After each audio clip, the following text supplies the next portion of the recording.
Siti Harawiyah berusia 93 tahun, menjadi perhatian rombongan Komisi 4 DPRD Banjarmasin, wayah melakukan kunjungan ke RSUD Sultan Suryansah.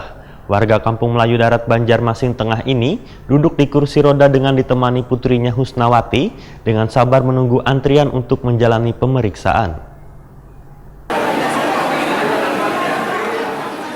Siti Harawiyah berusia 93 tahun, salah satu yang menjadi perhatian rombongan Komisi 4 DPRD Banjarmasin wayah melakukan kunjungan ke RSUD Sultan Suryansah nang dijadikan wadah pemeriksaan calon jamaah haji nang dilakukan selawas 2 hari yaitu 17 hingga 18 Juni 2019.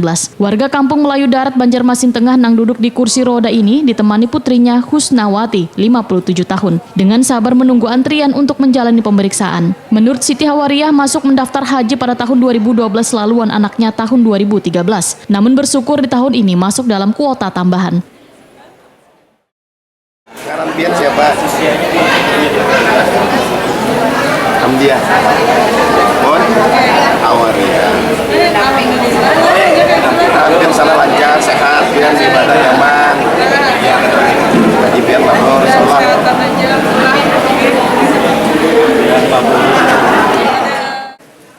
Kasih Pelayanan Haji wan Umroh Kementerian Agama Banjarmasin Burhan Nor Wahetakoni Prima TV di sela-sela kunjungan anggota Dewan jelang tengah hari Selasa 18 Juni 2019 memadahkan dari 682 calon jamaah haji tahun 2019 ini, Siti Harawiyah merupakan calon jamaah haji tertua asal Banjarmasin. Menurut Burhan Nor, secara nasional kuota tambahan calon jamaah haji ini sebanyak 10.000 orang. Untuk Banjarmasin mendapat 51 orang termasuk 15 orang calon jamaah haji nang lanjut usia.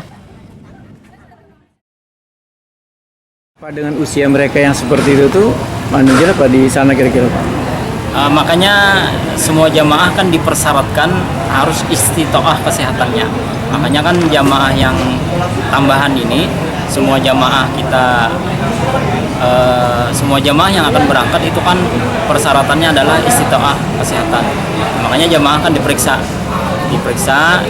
oleh tim kesehatan untuk Kota Banjarmasin, kan dari tim kesehatan haji Kota Banjarmasin. Berarti mereka pakai kursi roda sampai di sana Pak?